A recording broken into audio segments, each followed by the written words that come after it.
Bienvenidos. Estamos grabando una serie de episodios y este concretamente será ya el penúltimo, el sexto, sobre la pasión de Jesús. Es un bloque de charlas de un ancla en la tormenta. Y concretamente en este, como digo, en este tema 6 vamos a hablar de lo que pasó camino de la cruz. O sea, Jesús viene ya condenado por el procurador romano, ha sido entregado a los soldados se han burlado de él como rey y después pues han procedido a una flagelación que Pilato realiza para que el pueblo se ablande y perdone a Jesús. Pero en vez de eso, lo que hace es que le duplica la condena, en contra de lo que decía el derecho romano non bis in idem, o sea, no se puede castigar dos veces por el mismo delito. Y Jesús es castigado por una pena independiente, que es la de la flagelación sistemática, y luego, pues como no hay perdón, pues lo que se hace es que se consigue pues, duplicar con la segunda pena, que sería la muerte, ¿no? Bueno, entonces al crucificado hay que llevarlo al sitio de la ejecución, que solía estar fuera de la ciudad. Entonces se hacía un itinerario, se llevaba al reo hasta ese lugar de la ejecución por el centro de la ciudad, porque una de las cosas muy importantes era que estas ejecuciones tenían que tener un carácter ejemplar, que la gente se asustara, que viera que no era inútil cometer crímenes, ¿no? Es decir, mejor dicho, que tenía consecuencias, ¿no? Y entonces, pues ahí pasan varias cosas que vamos a abordar. En primer lugar, ¿qué es lo que iba precediendo delante del que iba a ser crucificado? Pues iba el titulus crucis. El titulus crucis es una tablilla que tiene una significación muy clara y es mostrar en virtud de que esta persona era condenada. El titulus crucis era un documento jurídico y por tanto tenía una serie de reglas. Dice el Evangelio que sería que Pilato, vamos a ver si tenemos aquí, dice Juan 19:19, Pilato mandó escribir el título y lo hizo poner sobre la cruz.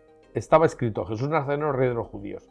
Pues parece que no, pero ahí se dice todo lo que se tiene que decir. Era una tablilla pues más o menos de este tamaño y una tablilla de madera al que se le daba una especie de capa de cal y pues con un punzón se sacaban las letras.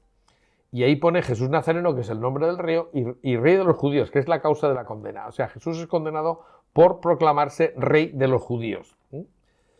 Esto, sin embargo, y esto yo lo he oído pocas veces, a nosotros nos lo contó un judío converso que nos explicó que nosotros no veíamos muchas cosas que un judío sí que veía. Porque resulta que los judíos utilizaban muchas veces lo que se llamaban los criptogramas, es decir, utilizaban, por ejemplo, las mayúsculas para leer mensajes ocultos. Normalmente nosotros hacemos una reducción para no poner todo el texto en latín, en griego y en hebreo, pues cuando ponemos en los crucifijos ponemos INRI, que son las iniciales, la abreviatura de Jesús Nazareno, rey de los judíos. Pero lo que es curioso es que si lo leemos en clave judía, si leemos en hebreo, las iniciales corresponden al tetragramatón, que es el nombre de Dios. Esto nos explica por qué cuando se dice en el Evangelio que los sumos sacerdotes, los sacerdotes se fueron a Pilato y le dijeron no pongas Jesús Nazareno, rey de los judíos, no di este se ha dicho rey de los judíos. Pues es lo mismo. No es lo mismo, porque al cambiar las iniciales ellos dejan de leer lo que estaban viendo. Veían encima de la cabeza de Jesús un letrero que con ese criptograma lo que ponía era Dios, nada menos. Entonces para ellos eso les parece una blasfemia, se ponen muy nerviosos con esto, ¿no?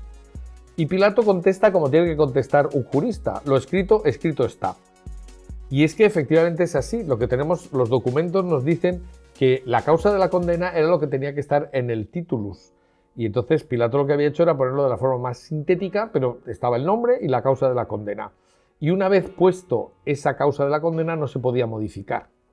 Por eso se le puede sacar pues, punta desde el punto de vista teológico lo de escrito, escrito está, pero está claro que, pues que jurídicamente no se podía hacer otra cosa. Ya estaba escrita, ya estaba puesta la causa de la condena y no había más.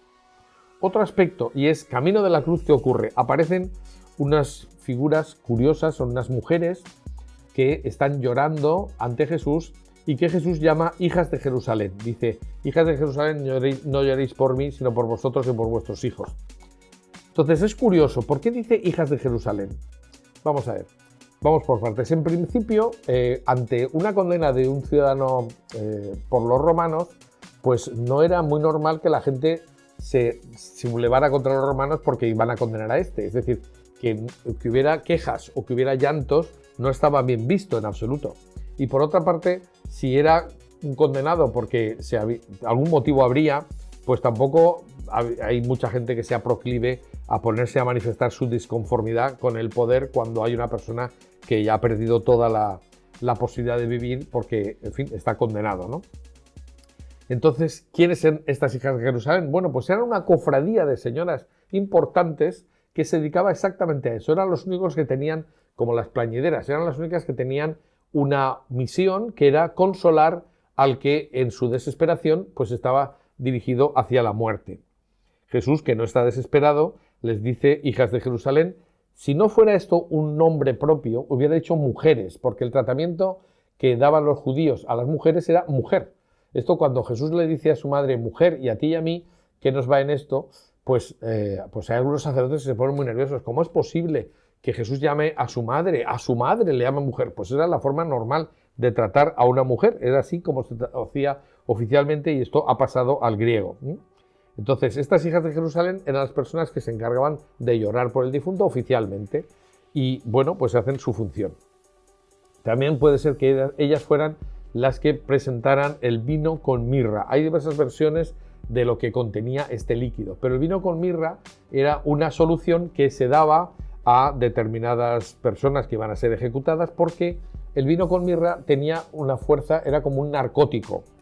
Y ahí teníamos pues una explicación perfecta, ¿no? Jesús lo prueba, o sea, prácticamente podemos decir que se moja los labios y lo rechaza, porque él quiere vivir sin estar pues anestesiado o semi-anestesiado la crucifixión, que es el momento culminante de su entrega por nosotros, ¿no?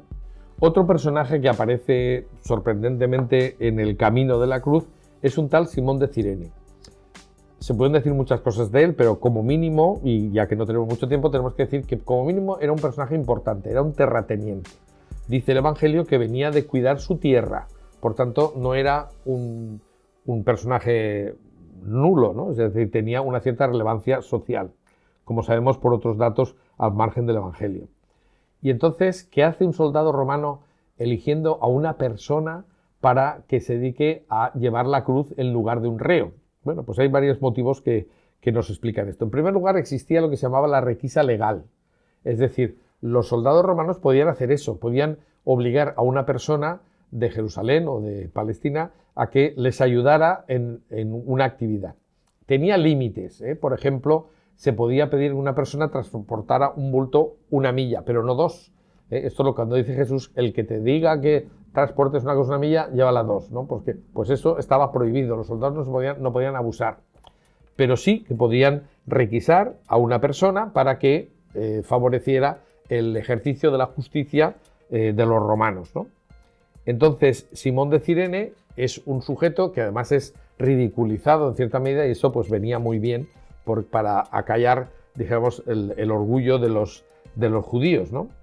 Y bueno, pues Simón de Cirene es el que transporta en los últimos metros la cruz. O sea, Jesús, que es el único que está flagelado y por tanto tiene muy disminuidas sus fuerzas y que tiene que encontrarse pues realmente en las últimas, no puede terminar de transportar la cruz hasta el final.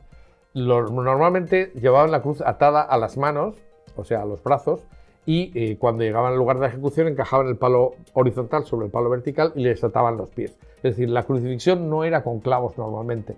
Cuando se hace con esto con Jesús es porque se le ha desatado y luego era mucho más fácil simplemente tirar de la cuerda de las manos y colocarle unos clavos y era una forma muy rápida de terminar con la ejecución. Pero está claro que a Jesús lo tuvieron que desatar, por tanto volverlo a atar era mucho más complicado que clavarlo. Entonces ahí Simón de Cirene es el que lleva esta cruz en lugar de él, porque el Evangelio dice detrás de él, no entre los dos, detrás de él. Y nos queda simplemente hablar de el expolio. Cuando llegan al lugar de la ejecución, pues desnudan a Jesús, probablemente de forma completa, porque para los judíos la desnudez era una cosa que chocaba mucho y eran muy pudorosos, y entonces ese expolio, esa exposición total de Jesús, pues debía ser muy degradante y pues lo hacen adrede, porque se trata de degradar a esa persona que no tenía la consideración de persona en absoluto, sino de una cosa. Es curioso porque el expolio dice que se hicieron 4 partes, y esas 4 partes se corresponden perfectamente con 4 soldados. Y los soldados, precisamente, que se utilizaban en provincias para las ejecuciones eran 4. O sea que probablemente en el monte de la crucifixión había 4 por 3, 12 soldados, que eso también tiene una explicación de carácter militar, ¿no? Pero en cualquiera de los casos, pues eso, 4 explica que se hagan 4 partes con las vestiduras de Jesús. Y ya estamos llegando al final, pero esta muerte de Jesús y el que pasó después lo trataremos en el capítulo siguiente.